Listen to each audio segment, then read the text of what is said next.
એમની રજૂઆત આજથી 10 દિવસ પહેલાં અમારી પાસે આવી હતી કે અમે ચૂકવણું કર્યું, એકવાર સમાધાન થઈ ગયું છે, જે અમારી પાસે હતું એ બધું આપી દીધું છે. ત્યારે ફરીથી અમારી ઉપર જે ગેરંટેડ ચેક આપેલા એના રિટર્ન કરાવી અને અમારી ઉપર કેસ દાખલ કરવામાં આવ્યા છે. ત્યારે અમારે જો જેલમાં જવાનું થાય તો અમારા બાળ બચ્ચાનું શું થાય, આ પ્રકારની રજૂઆત થયેલી. અને ત્યારબાદ પછી અમે જાણતા ડાયમર્સનના પ્રમુખ પાસે અને દિનેશભાઈ નાવડિયા બધા પાસેની રજૂઆતને ધ્યાનમાં લઈ આજે જે રસ્તા પર અહીંયા બેઠા છે ત્યારે હું એમને મળવા માટે અને એમના કંઈક સમાધાનકારી વલણ થાય તે માટે હું એમને અત્યારે અહીં મળવા આવ્યો છું.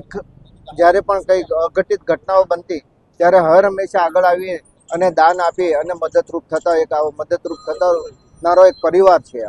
અમે આપના માધ્યમથી કીર્તિભાઈને એમના સંચાલકોને વિનંતી કરીએ છીએ કે આ 12 પરિવારો આગળ કંઈ પણ નથી. એ પણ અમે વ્યક્તિગત રીતે બધી તપાસો કરેલી છે અને જો કાંઈ તમને લાગે તો અમે અપાવવા માટે બંધાયેલા છે. અત્યારે ખૂબ હેરાન થઈ રહ્યા છીએ. બસ અમે કીર્તિ સાહેબને એટલી વિનંતી કરીએ છીએ કે અમને ન્યાય આપો અને જ્યાં સુધી ન્યાય નહીં મળે ત્યાં સુધી અમે ધારણા પર બેસીશું. અમે 5 થી 6 વર્ષ અત્યારે હેરાન થઈ રહ્યા છીએ. અમારા છોકરા, અમે ગામડે રહું છું, બધા અમે ઘરવાળા અલગ અલગ રહીએ છીએ. નથી કંઈ કામ કરી શકતા કે નથી કંઈ કરી શકતા. તો અમારા છોકરાને આગળ ભણાવવા માટે બધી ખર્ચો તો જોઈએ ને. અત્યારે મંદીનો માહોલ છે તો આગળ શું કરી શકે. બસ અમે એટલી વિનંતી કરીએ છીએ, માફી માંગીએ છીએ એની પાસે કે અમને ન્યાય આપો.